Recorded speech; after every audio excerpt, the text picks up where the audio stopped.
امام حسن عسکری رحمۃ اللہ علیہ نے فرمایا، محنت کرنے والوں میں سب سے شدید محنت اس کی ہے جس نے گناہوں کو چھوڑ دیا۔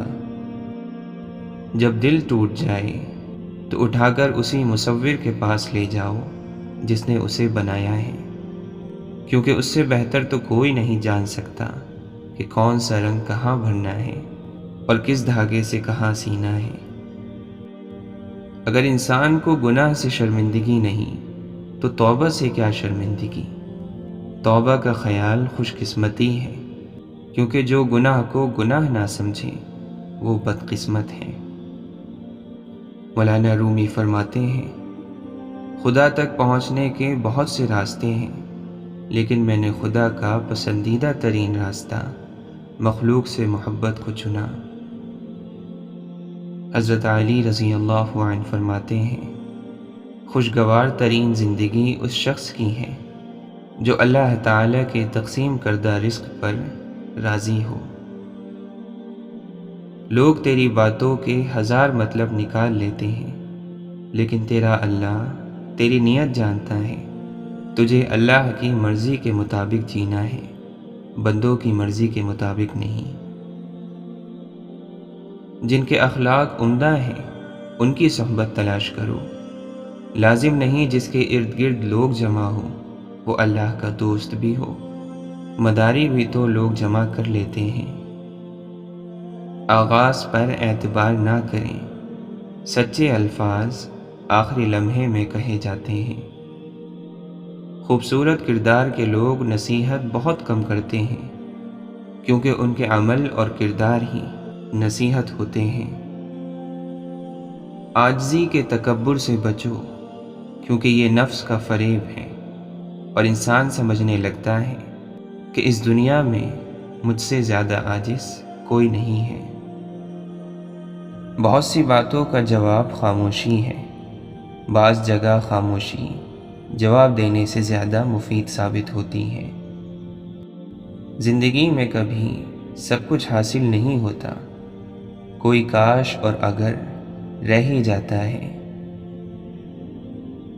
سائے میں بیٹھی ہوئی نسل کو معلوم نہیں دھوپ کی نظر ہوئے پیڑ لگانے والے۔ اگر انسان غلطیاں نہ کرے تو اسے زندگی کی قدر نہ ہو، یہی غلطیاں اور آزمائشیں اسے سبق سکھاتی ہیں۔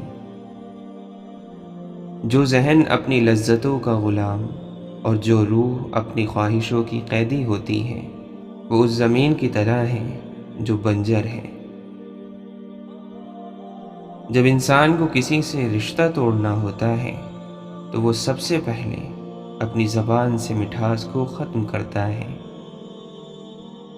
لفظوں کے بھی ذائقے ہوتے ہیں، خدایا بولنے سے پہلے انہیں چکھ لیا کریں۔ غلط فہمی کو بات کر کے تعلق کو سنوارا جا سکتا ہے، لیکن بدگمانی کا کوئی علاج نہیں۔ واصف علی واصف فرماتے ہیں، عظیم انسان بھی مرتے ہیں لیکن موت ان کی عظمت میں مزید اضافہ کر دیتی ہے۔ دوسروں پر تنقید کرنے اور ان کی غلطی پر اللہ اللہ کرنے سے بہتر ہے اپنی غلطی پر اللہ سے معافی مانگی جائے۔ دعا کی قبولیت کا اصل راز دعا مانگنے میں ہوتا ہے کہ آپ کیسے مانگتے ہیں اور کتنی شدت سے مانگتے ہیں۔ دل میں نور نظروں کی حفاظت سے داخل ہوتا ہے، اور دل نورانی ہو جائے تو ہر طرف سے خیر اور برکت انسان کی طرف دوڑی آتی ہے، اور جن کے دل اندھیر ہو ان کو شر اور تکلیفوں کے بادل گھیرے رہتے ہیں۔ جن کے دلوں میں اللہ نے قفل لگا دیا ہو انہیں دن کا سورج بھی کسی اندھیرے سے نہیں نکال سکتا۔ اللہ تعالی کی رضا صرف تمنا اور خواہش سے نہیں مل جاتی، اس کے لیے محنت کرنی پڑتی ہے۔ اللہ تعالی کے راستے میں تھکنا پڑتا ہے، پھر ہی اجرت ملتی ہے۔ بڑی نعمت ہے دل کا دنیا میں نہ لگنا۔ جس حال میں جینا مشکل ہو اس حال میں جینا لازم ہے۔ اگر زندگی کی تلخیاں، پریشانیاں اور تکلیفیں آپ سے آپ کے اخلاق کی مٹھاس اور نرمی چھین لیں تو سمجھ لینا کہ آپ ہار گئے۔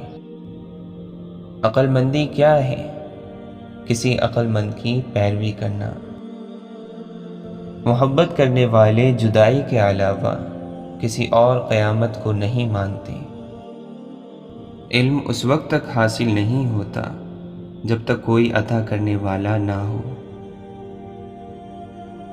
بلند عقیدہ لوگ بلند دروازوں کی طرح آنے والوں کے استقبال میں کشادہ رہتے ہیں۔ جب زبان اللہ سے دنیا مانگنا ختم کرتی ہے تب دل اللہ سے اللہ کو مانگنا شروع کر دیتا ہے۔ جہاں سے مجبوری شروع ہوتی ہے وہاں گناہ ختم ہو جاتا ہے۔ آپ اللہ کا شکر یوں بھی کیا کریں کہ شکر ہے اللہ کا، اس نے دھوکہ کھانے والوں میں رکھا، دھوکہ دینے والوں میں نہیں۔ گناہوں پر خوش ہونا گناہوں کے کرنے سے زیادہ بدتر ہے، کیونکہ زیادہ تر گناہ شہوت کے غلبے کی وجہ سے ہوتے ہیں، لیکن اس پر خوش ہونا اور انہیں معمولی سمجھنا دین کو ہلکا سمجھنے کی وجہ سے ہے۔ اللہ کے نبی صلی اللہ علیہ وسلم نے فرمایا، نیک اعمال کرنے میں جلدی کرو، ایسے بڑھاپے سے پہلے جو عقل کو کھو دینے والا ہے۔ جو اللہ تعالیٰ کا شکر ادا کرتا ہے اس پر 2 شکر واجب ہو جاتے ہیں، کیونکہ اللہ نے اسے اپنے شکر کی توفیق دی ہے اور یہ شکر کا شکر ہے۔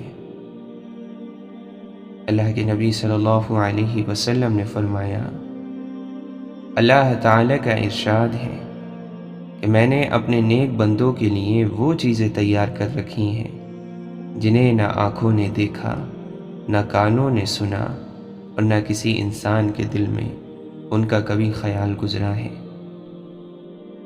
دلوں کا غم گناہوں کو پاک کرتا ہے۔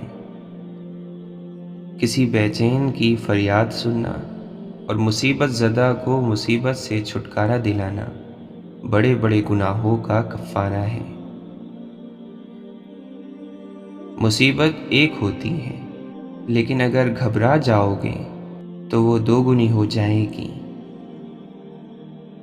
اگر تم نے کسی شخص کے ساتھ کوئی نیکی کی ہے تو اس طرح تم نے خود اپنے ساتھ بھلائی کی ہے اور اپنی ہی عزت کو 4 چاند لگائے ہیں۔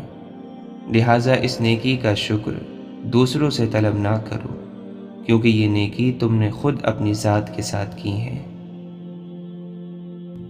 ایسا نہ ہو کہ دنیا تم کو فتنے میں مبتلا کر دے، خواہش نفس تم پر غالب آ جائے، تمہیں اپنی عمر بہت دراز معلوم نہ ہو اور فضول امیدیں تم کو دھوکے میں نہ ڈالیں، کیونکہ لمبی امیدیں رکھنے والا آدمی دین سے بہت دور ہو جاتا ہے۔ دنیا میں نافرمانی اور گناہ نصب ہو گیا ہے اور پاک دامنی عجوبہ بن گئی ہے اور اسلام اندرونی لباس کی طرح پہن لیا گیا ہے۔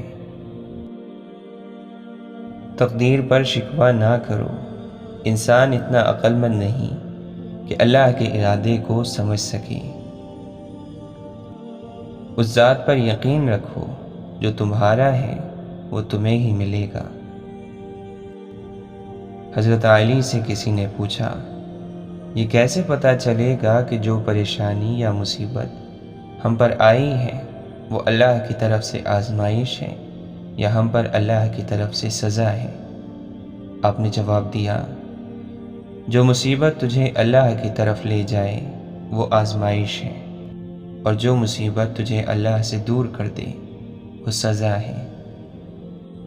جب تم سکون کی تلاش میں ہو تو سجدہ کر لو، اور جب تک سکون نہ ملے تب تک سر نہ اٹھاؤ۔ خدا کے نزدیک کسی انسان کی عزت جتنی زیادہ ہوتی جاتی ہے اس کا امتحان بھی اسی قدر سخت ہوتا چلا جاتا ہے۔ حضرت علی رضی اللہ عنہ فرماتے ہیں، خدا سے مغفرت طلب کرنا گناہوں کی دوا ہے۔